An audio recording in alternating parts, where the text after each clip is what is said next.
Hello, ladies and gentlemen. My name is A Di Carlo. Tonight, my guest is Mrs. Carole Murphrey. She's Executive Director of Good Samaritan's Mission, and it's my understanding that the Good Samaritan Mission takes care of the homeless. Is that right? Yes, we do. We help them take care of themselves. And you stated right before the show that you wanted to talk about who are the homeless. So who are the homeless? You cannot put all the homeless into one container. Just like you and I are very different. Though we dress, well, you don't wear a dress, but when people begin talking about the homeless, it's like talking about the African Americans, the gay community, the teachers. And they broad brush too greatly a population.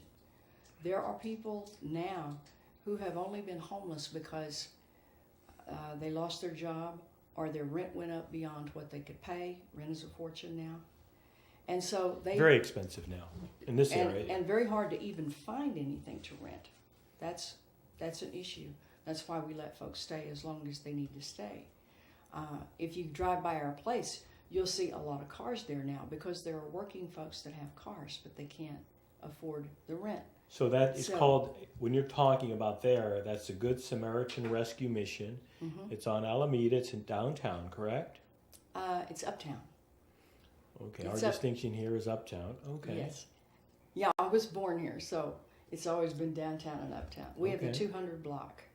And I interrupted you about who the homeless are, and I guess you're stating that there is a variety of persons that are homeless. Some are just living paycheck to paycheck and lost their jobs and so on. Then you have others who came down here with a promise of a job or came down here in a relationship, married, whatever, and it broke up and they don't have the money to get back home.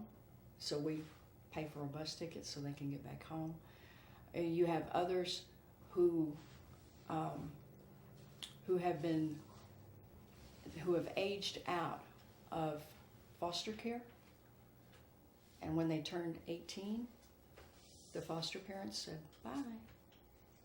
And some of them have been in as many as 20 foster homes.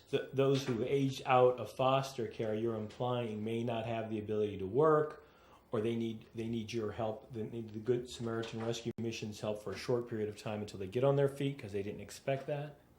Exactly. I was adopted, so I have a real heart for that whole idea. I was fortunate enough to be adopted, but so many homeless that come in were either abandoned as children or they were put into foster care.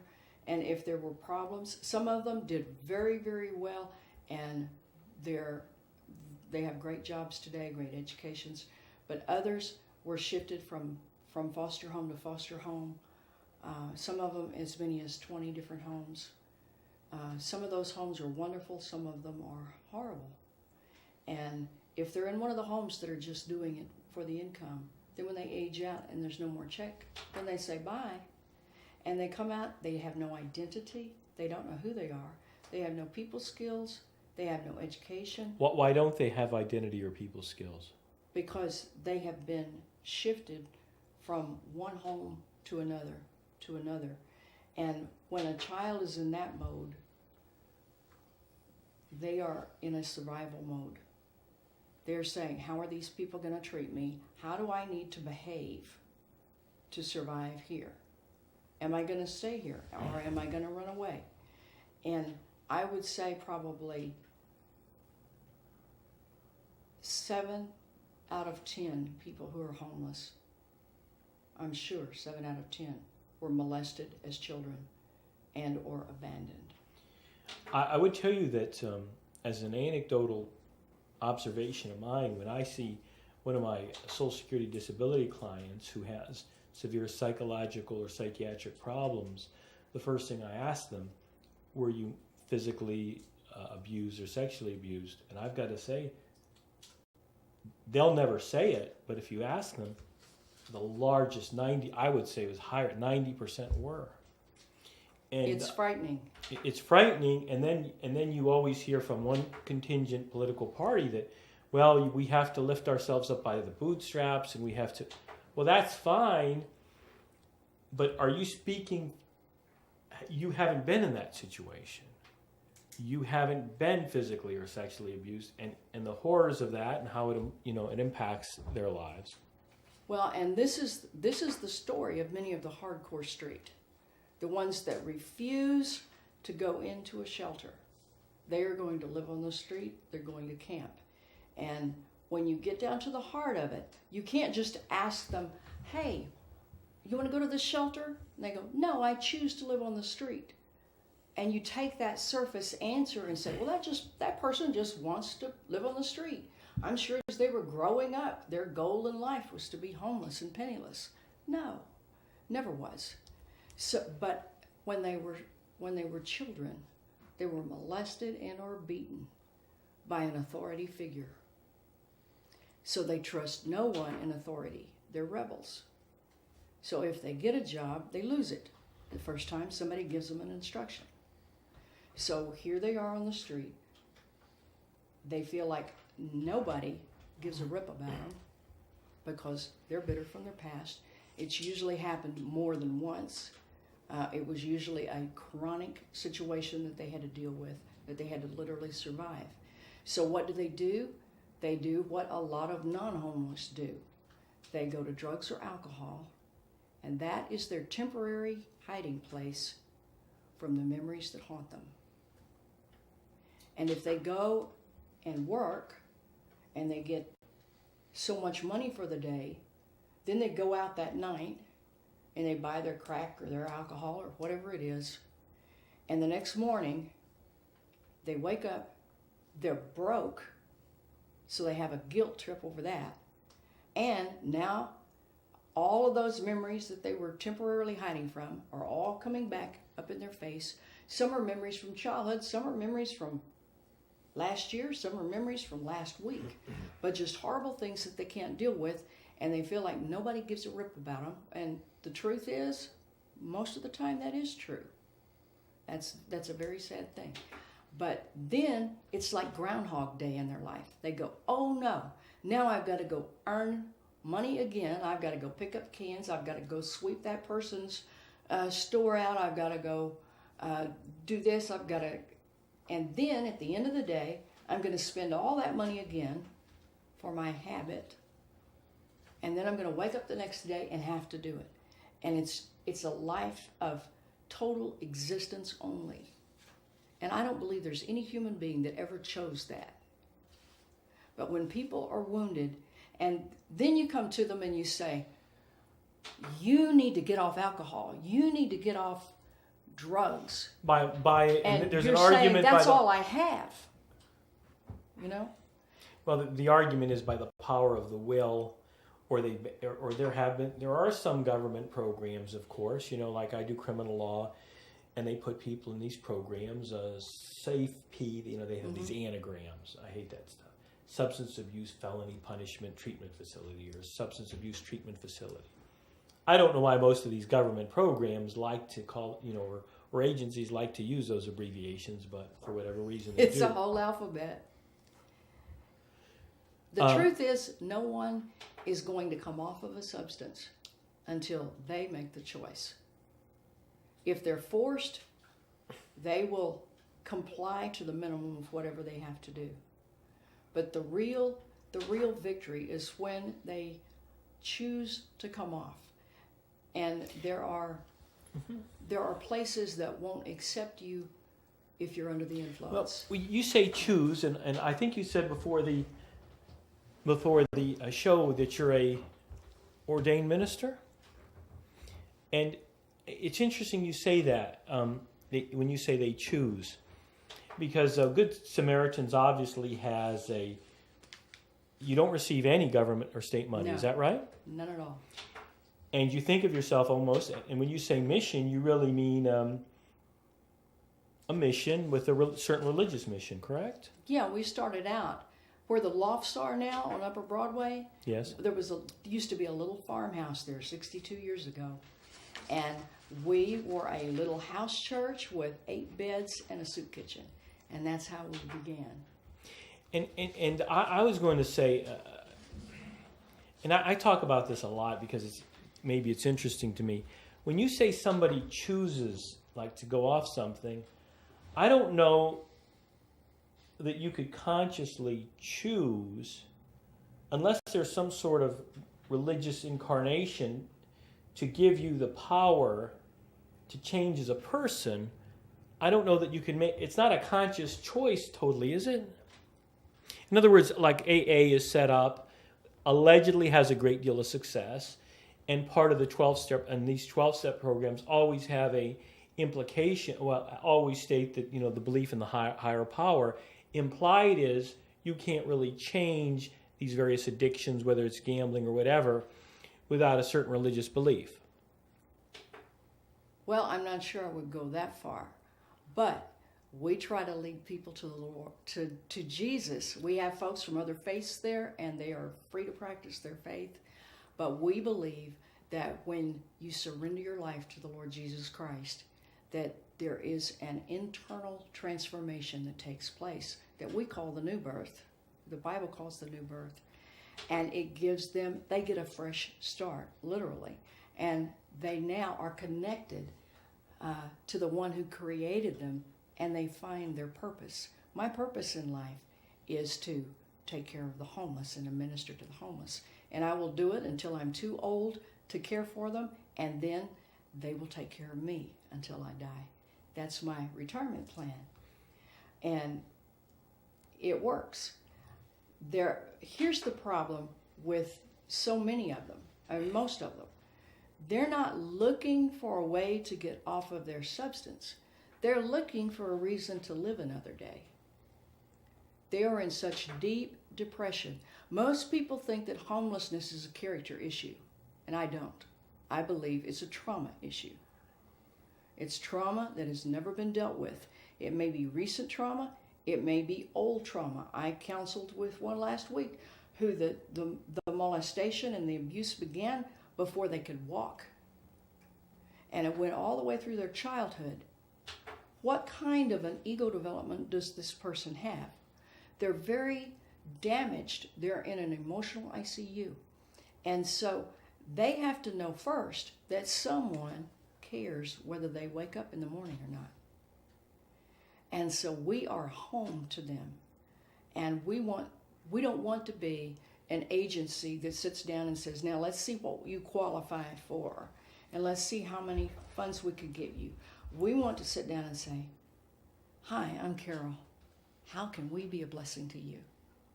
What do you need? What's going on? And they tell me what they need. And once they trust, so many come in with an initial story of whatever happened. It's like when a couple gets divorced. There's his story and there's her story when they tell about the breakup. And if the bystander's looking and saying, were these two people talking about the same marriage? Because it's a totally different spin. And some will come in, they will make up whatever story they have to make up in order to survive. Because if you're on the street, you have to have a story. And you have to be a victim. And so they come up with the story. After they trust someone, which sometimes it takes a long time, sometimes it doesn't. They have to see that you genuinely care, that you're not out just to get another dollar per head. And once they see that you really want to know, then they'll tell you what really happened. And when they do, you would not want to walk a mile in their shoes. My heart I will start weeping with them. Because they are literally survivors. They're strong people, and they're problem solvers, or they would have already killed themselves.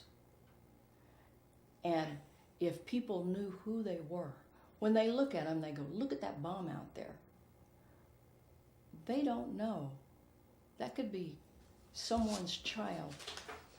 There are functioning alcoholics and drug addicts all over this city that had some kind of support system that helped. There are alcoholics that can work all week and then they binge on the weekend and they live in nice homes.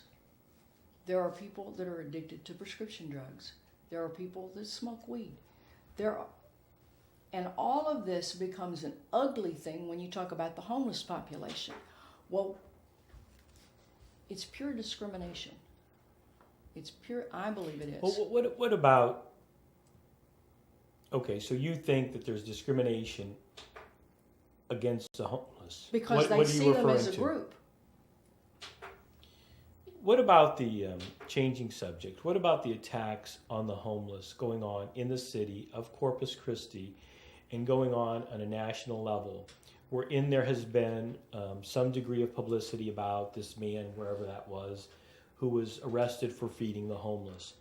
Wherein there's talks that they're putting locks on dumpsters so the homeless can't get into dumpsters now. Wherein locally here in the city of Corpus Christi, there's an attack on the Good Samaritan Rescue Mission trying to move the various facilities for the homeless, including Mother Teresa's and Loaves and Fishes, etc., out of the city of Corpus Christi, wherein we have some men, such as John Kelly, a friendly acquaintance of mine, wants to move you out of the city of Corpus Christi and relocate you somewhere else because it's not good for the city of Corpus Christi to have homeless people. So what's going on? Is it a national issue going on? Is it a city problem? What's going on locally? What's going on nationally? For centuries, you've had people that were poor, people that were homeless. So it's not a new problem. Let's just take the city side for a minute. Here are their issues. One, panhandlers. They don't like panhandlers. Well, I don't like to be panhandled either. Panhandlers do not present themselves to shelters. A panhandler, generally speaking, again, I don't want to broad brush this, but generally speaking, a panhandler makes more than I do. They make from $40 to $200 a day, tax-free, on their own time. Many of them have apartments. Some of them have a car parked around the corner. Some of them get up and fold their wheelchair up, put it in the trunk of their car, and take off. And in the holidays, they make up to $400 a day. Why would a panhandler quit that job and go take an entry-level job at Stripes? Why would they do it? Then you have others who are mentally ill who are out there. You have some that just do it because that's what everyone else is doing. I can remember a day. I remember the first day that I saw a panhandler in Corpus Christi, and it just shocked me. And it was going into Moore Plaza, and it was many years ago, probably 20 years ago. But I had never seen them openly on the street before. Well, I think that I'm almost thinking that you may be a little rough on panhandlers. When I was a boy, and of course I'm originally from Ohio, we used to state, there's no beggars in the United States. You see beggars in India, you see beggars in China, you don't see beggars in the United States. One day I woke up, they call them panhandlers or beggars.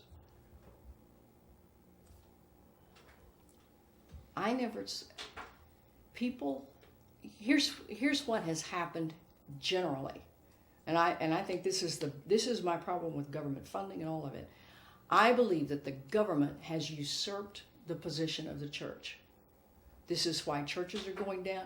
Used to, when a person had a physical need, they went to the local church and they asked for help. They became a part of that congregation.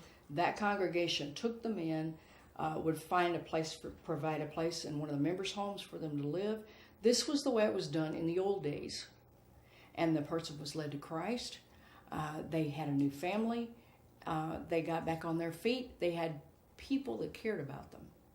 Was that in big urban communities, though, too? I wonder if that was true in the big urban communities. I could believe that in a rural community, but in a big urban community, you wonder, like maybe New York back in the 40s and all, you wonder if that was... Well, even the soup kitchens that were in the urban areas were sponsored by churches. The Salvation Army is a church. And they're probably the oldest That's around. true. That's true. Very respectable organization. So there were people... Great reputation. So there was a personal touch. But when you can just walk in and say the word homicidal or suicidal and get your cocktail of drugs and get a disability check, you still don't have anybody that cares about you. You still have not connected. The greatest need that a homeless person has is not food or shelter. It's to be plugged back in. They have been unplugged from their family, from their loved ones, from their job, from their home, from their whole life as they knew it. And now they feel like freaks. And everyone looks at them as a freak. So the greatest need they have, that's why we have the coffee house, is to be plugged back in where somebody notices if they don't get up in the morning. Because they can get a post office box and get their government check, and still nobody gives a rip whether they live or die. And that is not a life, that's just an existence. The other people that you have on the street, now the panhandlers are a problem. I'm being an advocate for the city when I talk about this. So the panhandlers are a problem. What can they do about it?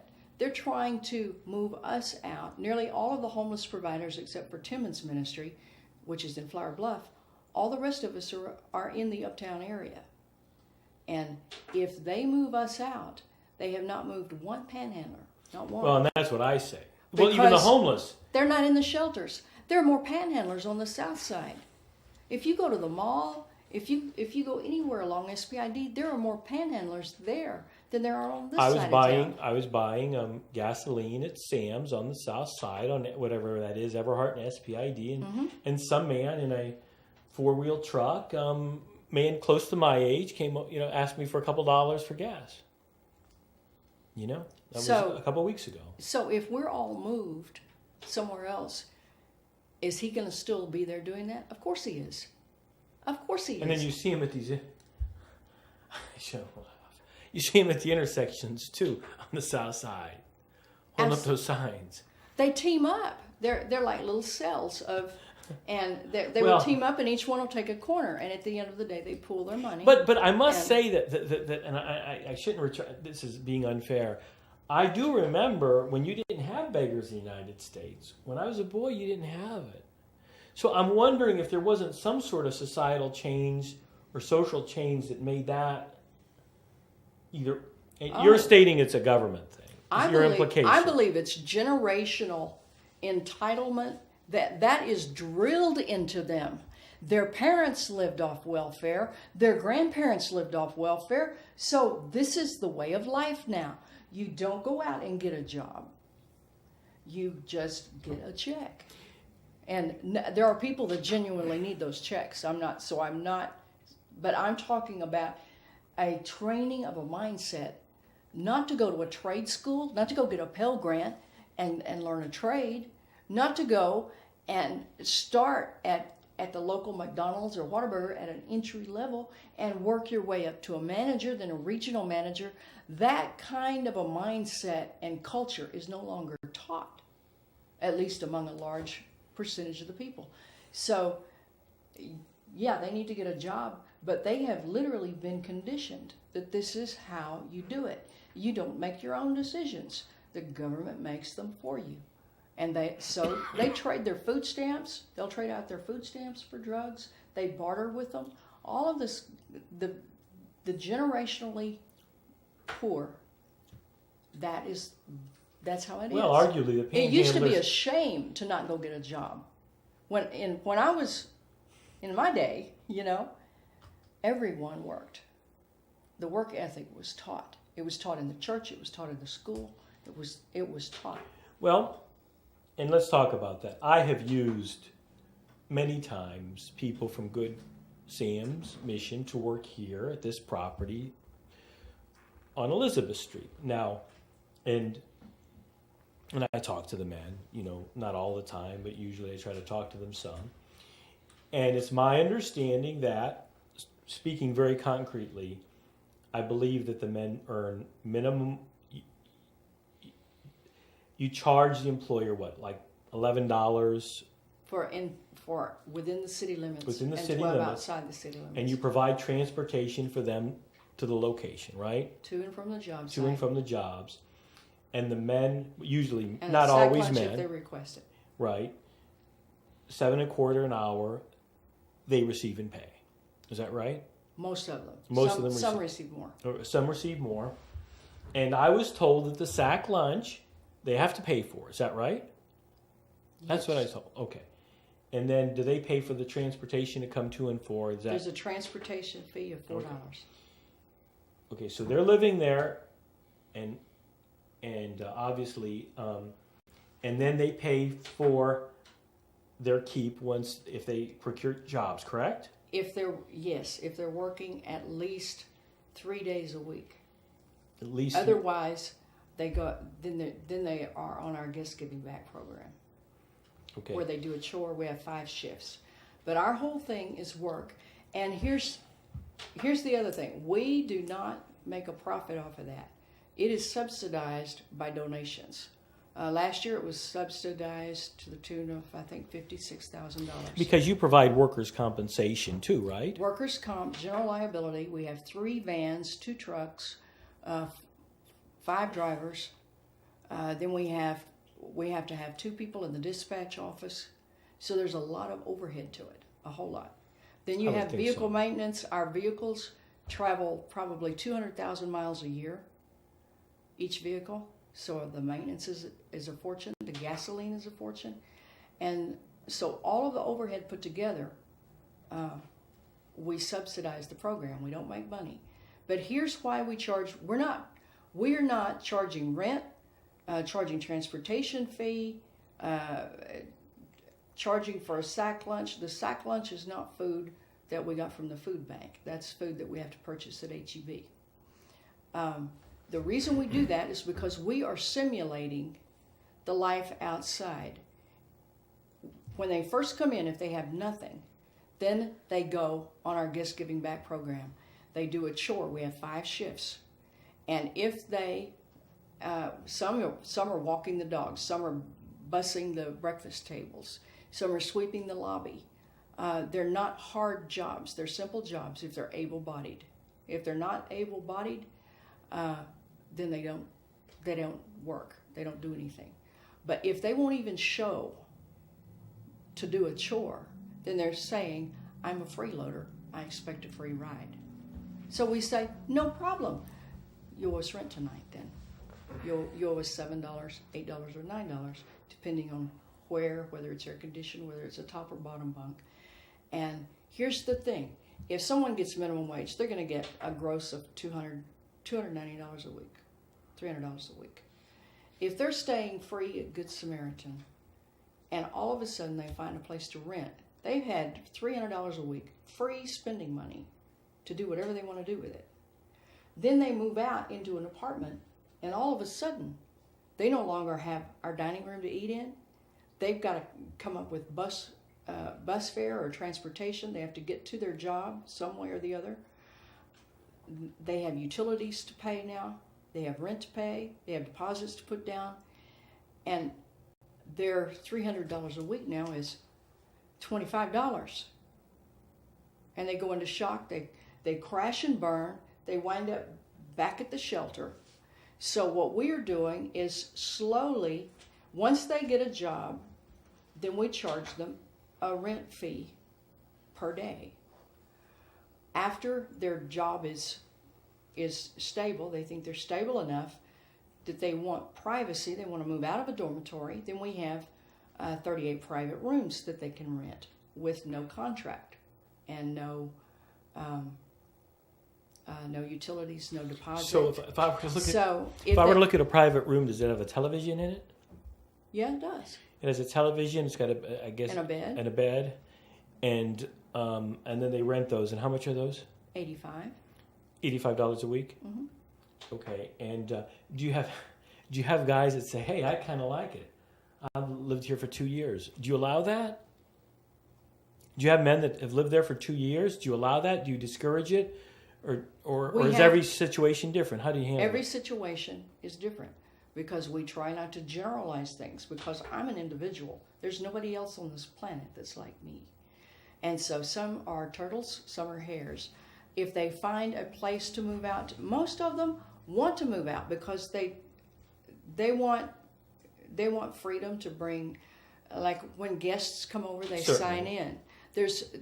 It's still not your place. You're still renting, but everything is provided. There's a laundromat right there. Everything is available for you. Your transportation. So it's a step process. So they move at their speed. So actually, they don't want to live there. You haven't noticed a dependency issue then on the shelter. You haven't noticed that people get too dependent and have a very difficult time leaving it. Because I think that happens in colleges. It happens. I in the find military. that more with women. More of an issue. I have about 40 women, and it's more difficult for them to find jobs because most of them are unskilled.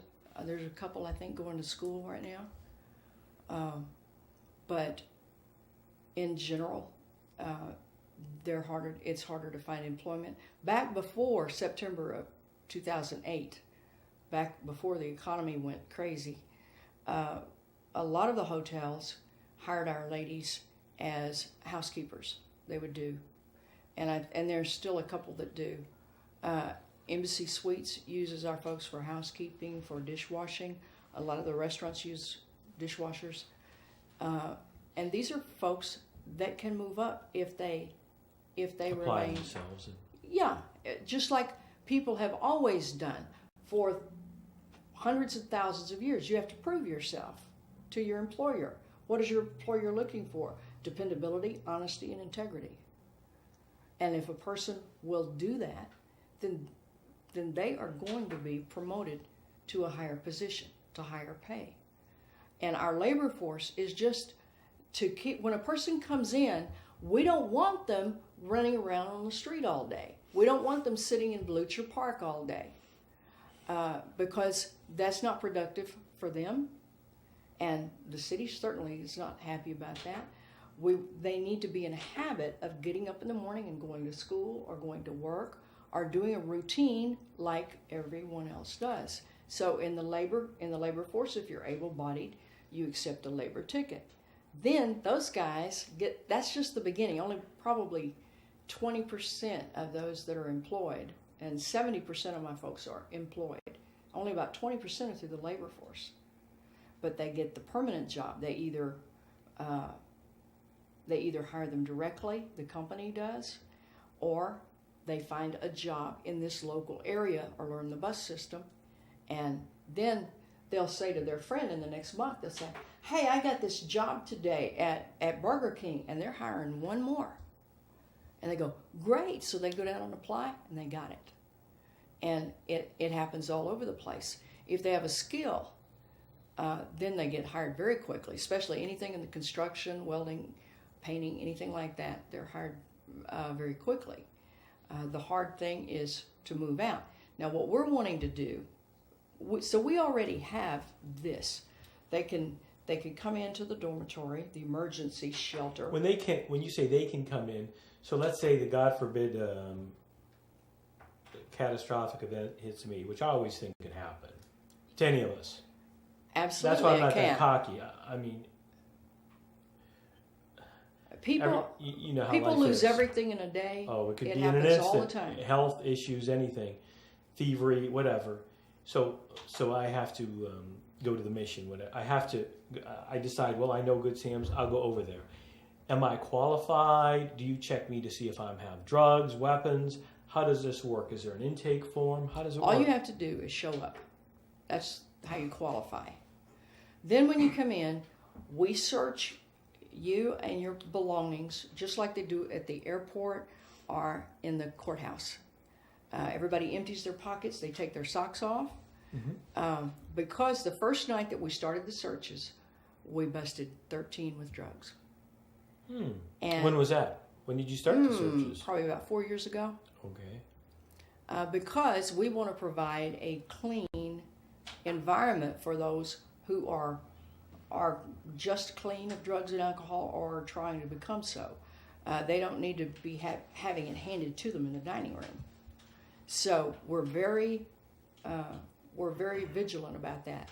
So you'll be met by what we call a safety officer, and he'll check all your stuff, and then the front desk person will check you in. You sign it's a one-page thing, filling out. Basically, if you come in and you're ashamed that you just lost everything, and you don't want to tell everybody that you're Mark Di Carlo, you say, my name is Mickey Mouse. We say, welcome to Good Sam, Mickey. And here is because so many people come in and they're full of shame. And they don't want to talk. That's they're probably a good sign. traumatized. It's probably, in a way, it might be a good sign they're ashamed. You know. Well, it's natural. It's natural. It's very natural. If you are nobody aspires to live in a homeless shelter. That is Right. no one's life's goal. That Right. is their last stop. I mean, they will use up if you were to lose your place today, and you would take what money you have in your pocket, and you would get a hotel room for as long as you could. Then when you couldn't do a hotel, you would live in your car.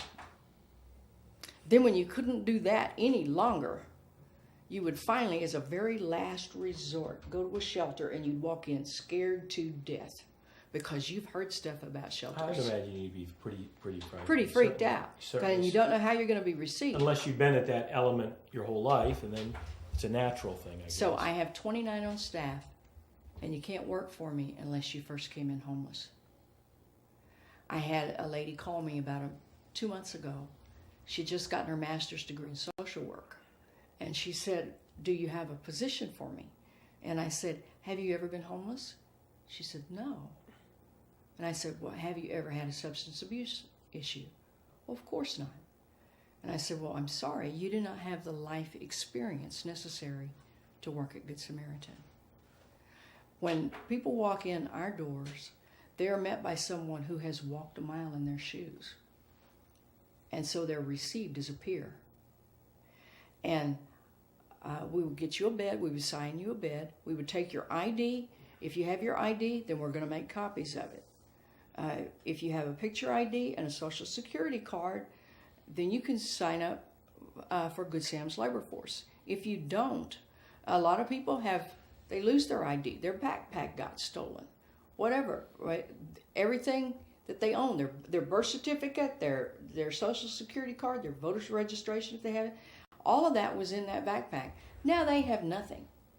So they can't get a job as long as they're in that condition.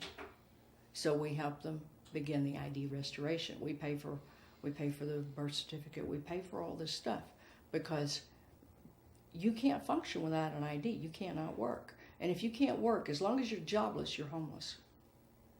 You can't even get government benefits without an ID. So, but we accept them in because we've seen so many that just lost it all. That's why they'll team up with a homeless dog who will, when they're asleep at night, that dog will bark if someone approaches them. Otherwise, they lose everything they've got. But you would, as your last resort, you would come into the shelter. The first question you're going to want to know is, what do you require?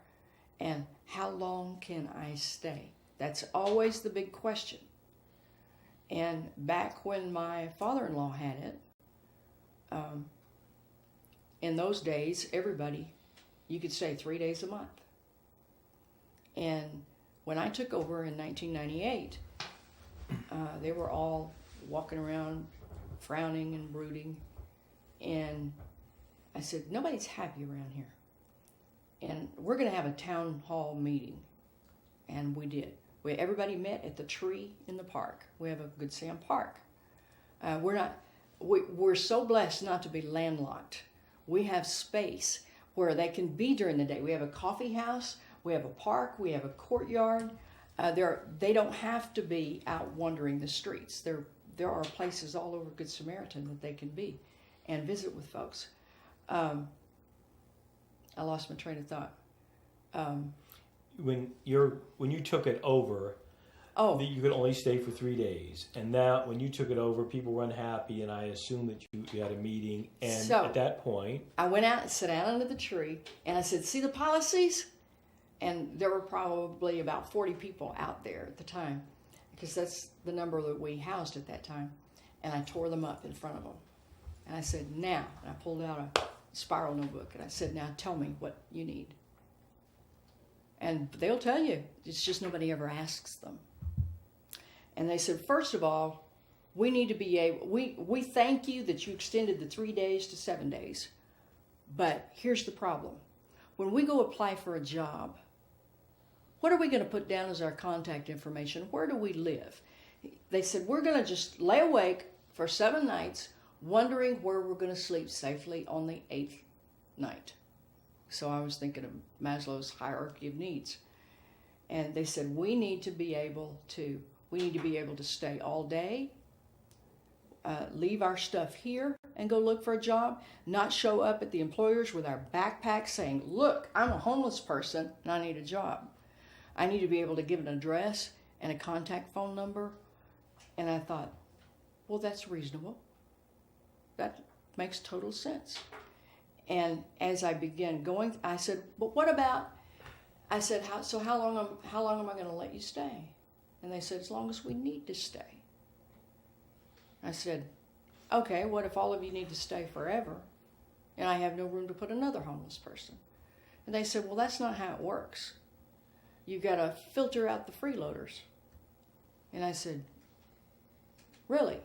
So how do you filter out? That was the term they used. How do you filter out the freeloaders? And so they talked for a minute and they said, give them, how about a work for bed? They have to work for their bed. They have to do a chore. And if they won't do a chore, then they're a freeloader. And you tell them to leave.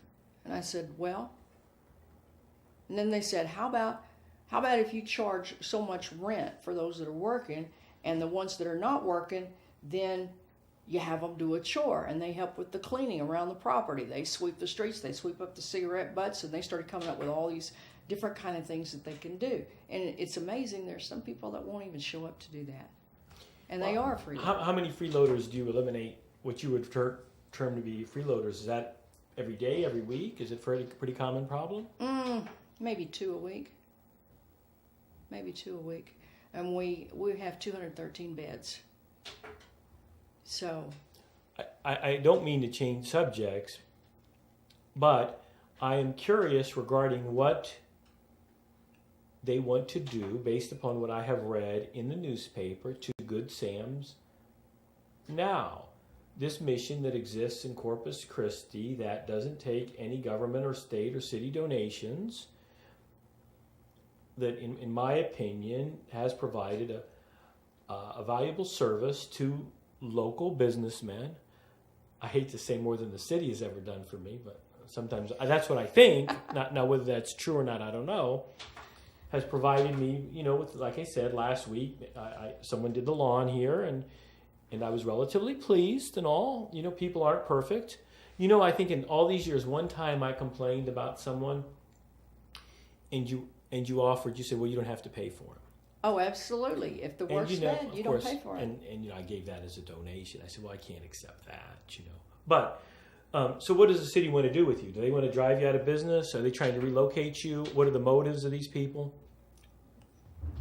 Here's the problem with most people that are trying to put something together for homeless. They didn't let the homeless put it together.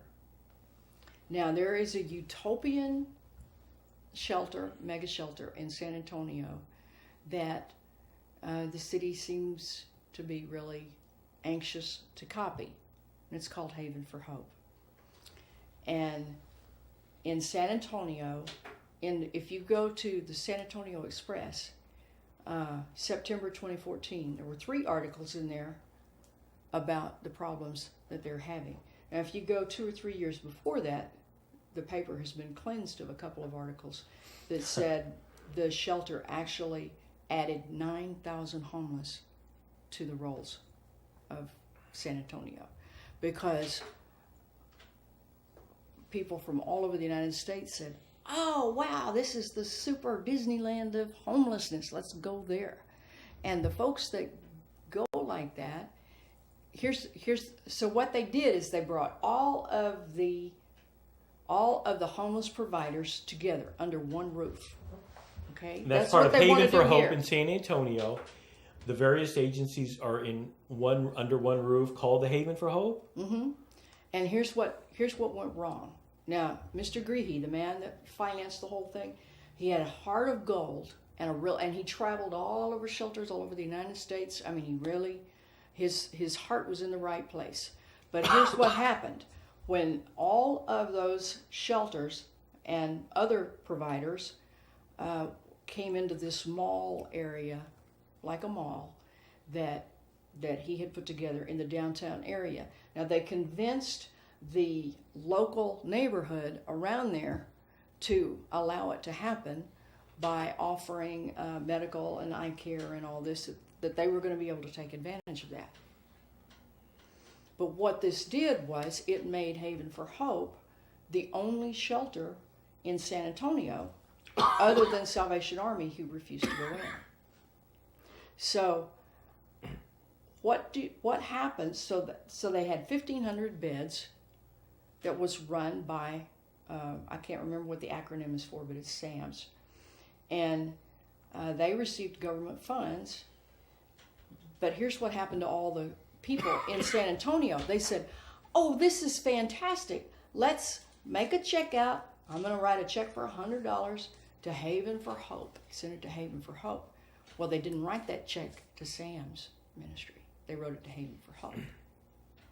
And so the overhead for Haven for Hope was being taken care of, and each one of the homeless providers were paying rent and utilities. Okay? But that money was not dispersed. So Sam's, 3 or 4 years ago, picked up with their $1 million grant and left. And Haven for Hope had to go to the city of San Antonio for assistance, for emergency assistance. Now I understand that Sam's has come back. So I'm not saying that they're just bad dudes. They had a vision to do something wonderful. But let's just say this. What church do you go to? I usually go to the cathedral. Okay, you're Catholic. I'm non-denominational, a Good Samaritan, but I was raised Baptist. Let's just say that we're going to take your priest and we're all going to buy. Someone is going to buy the big mall here, the La Palmera Mall, and we're going to take all the denominations. I think the Sunrise might be for sale. I don't know. That's all. And we're going to put them. Yeah, well, let's just use the Sunrise. Okay, and we're going to put all the churches together into one big mall, and we're going to share a congregation. But now we're going to have different boards of directors. They used to be autonomous, and we're going to all get along and live happily ever after. Do you really think so? I wouldn't think so. Well, that's what they're doing. That's what they want to do. And here's the thing. If it would work, it would be wonderful. But the problem, I am not going to submit to another board. I'm going to submit to my board of directors, and nobody else is going to tell me how I can take care of homeless. Especially, it seems like you have a successful model now, and why would you want to take the chance on it not being successful or interfered with? And it's different. Each one of the agencies here does a different. It's like different coaches for different football teams. You may have 2 winning teams, but they have a whole different philosophy and a different method of winning the game. I think that Mr. John Kelly, who was on the show, who discussed this, argued that they were going from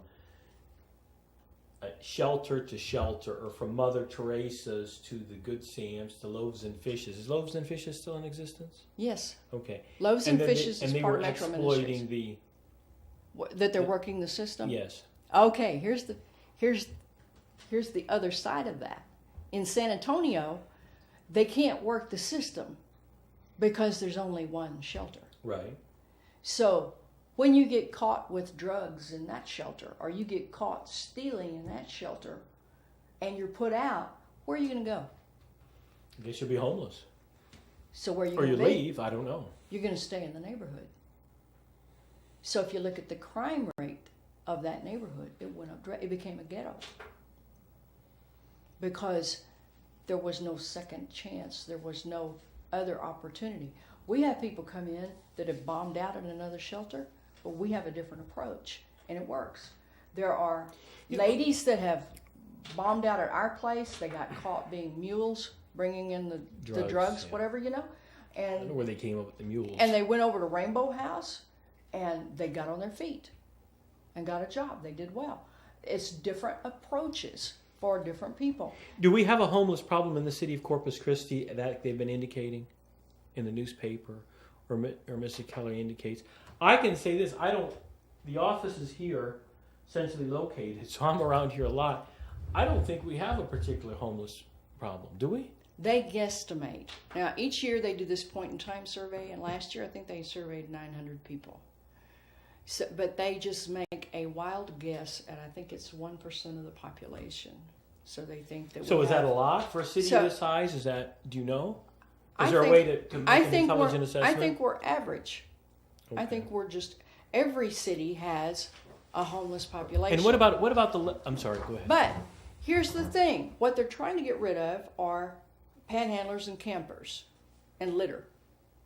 Did you know that homeless are the only people in this city that litter? And all of those big drinking cups and stuff on Ocean Drive that the joggers dropped, those were all homeless people. They're taking the rap for a lot of the problems.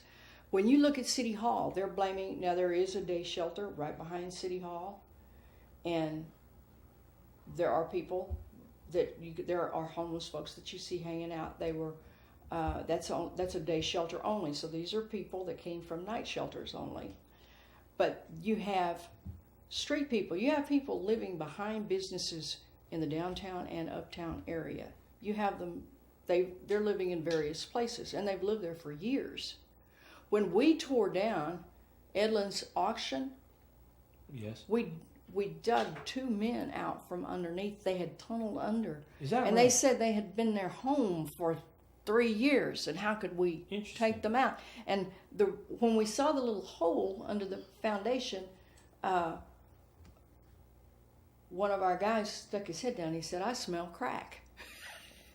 And so, when we finally we contacted the owner and said, "Get them out." No, they don't have authority to be there. They're trespassing. And so that is all over the place. I mean, humans are smart. They can find a place to shelter themselves. There's a big empty lot. And if we move, they're still going to be here. There's a big empty lot behind the building here, and at least once, maybe twice, that we saw people camping out back there, with a regular little tent. Now, campers, that's a whole nother issue. And there are a whole lot of campers. Several years ago, I went with a person that lived in a camp and had them take me out to the camps in Flower Bluff. There were two big camps, totaling about 600 people. The brush people. Yes, Was the that brush the brush people. people? The brush has been mowed down now. So did they get rid of the brush people? No, they probably moved to the island or to some more brush. When you go into the camp, they have generators, they have a TV, they have a little refrigerator. It is set up. You're really surprised. It's almost like military. You can go in, it's camouflaged completely. And you walk in and there's this little home. This is interesting. I never heard that. Oh, it's amazing. And I asked them, this was back in 2000, in spring of 2000, the city required us to close Camp Good Sam, which was in our park. We had a little tent city, and they were living in there. And they said, we don't want all of the homeless in one place. They need to be scattered out. You don't want to gather them all in one place, or you'll get more of them coming. And if you'll quit feeding them, they won't come. And I said, quit feeding them? I said, they're not stray animals. But anyway, now they've reversed that decision. Now they want them all in one place. All right, what do you think? What do you think? Okay, because we're reaching the end. I'd like to know what you. I hate to interrupt you, but we have like 6 minutes left. What do you think that we should do regarding the homeless problem and/or Good Sam's or these? Should we allow it? Do you think the system is working well as it exists in the city of Corpus Christi? I think there are things that could be done. Like when we changed from a night shelter only to day and night shelter, where now we have a home health and a hospice program where they can stay in bed around the clock. They can have all these services, home health to them and all that. That would take a bunch of people that are on the street during the day. Let's say I'm truly going and I'm going to apply for 3 jobs today. then what am I going to do till 4 o'clock when I can get back into the shelter? I'm going to go sit in Bleacher Park. If it's hot, I'm going to go into an air-conditioned building. I'm going to loiter somewhere. So if the shelters, and it's a money thing, if they could afford to be open around the clock, but that's 3 shifts of employees, then a lot of the folks that are on the street would not be there. Campers, the problem is not a housing problem. The problem is they choose to use their money for something else. They would rather camp than pay rent. Okay. The problem that's happening right now, Mr. Kelly came to see me, wanted to buy my property. I told him it wasn't Mr. for John sale. Kelly wanted to buy your property. Yes. And was this with Mr. Kelly's own money or someone else's money? Do you know? Someone else's money. And what did he want to buy it for? Do you know? Mixed income housing. And I said, we're already housing and the land's not for sale. And he said, we can stop your rezoning. And I said, we can stop your rezoning? And so I said, I'm not going to take offense at that. Let's pray. And I took his hand and John Thomas's hand, who was with him. He had introduced him as his partner. And I prayed. And when the prayer was over, they left. I contacted Nelda Martinez and I said, does Mr. Kelly represent the city when he says we can stop your rezoning? Well, and so, why did he want to buy your property when there's so much inner city property available? We just have we have a big church with a hall down the street, was for sale for years. This Methodist church was recently purchased. There's there's a lot of empty property in the city of Corpus Christi. But we have a large strip. The Rochelle Foundation purchased property to the north of us, which totals about 7 acres. And you were going to expand, correct? That was for sale for over 10 years. The MG Builders, Edlin's Auction Block, and all that. And nobody wanted to buy it. The railroad owned it. But then, when it was purchased and cleared, when everything was demolished off of it, the developer said, wow, look at that big strip of land. And you wanted to expand, correct? Well, I need to replace the buildings that I'm in right now. Yes. And go from 213 to approximately 350 because during the cold weather we're and I told you, but right before the show, I said, well, I don't know about that because then they're going to be, now you're kind of hidden, and on Staples you'd be much more visible, and you wonder if you want this big city of homeless people that visible, etc. in the city. Well, first, whoever said we were going to have frontage on Staples? I don't want frontage on Staples. But that's I want where frontage on Alameda, where we control the entrance and the exit of people. Second, you can drive by Good Samaritan around the clock. You just pick your time and drive by there, and you will not see one person loitering on the street. None. I'm sorry, we're at the end of the show, and how would I donate to Good Sam's if I wanted to? P.O. Box 65, Corpus Christi, Texas, 78403, or call 883-6195, or come by 210 South Alameda and see our place for yourself. And if I wanted to hire a worker from Good Sam's, do I have to be in the city immediately in the city to hire someone, or no? not? We go from Rockport to Robstown. And who do I call? 361-883-9493. 361 883-9493. Thank you very much for coming on. Thank you so much. Murphrey. Nice to have you on. Thank you. Thank you.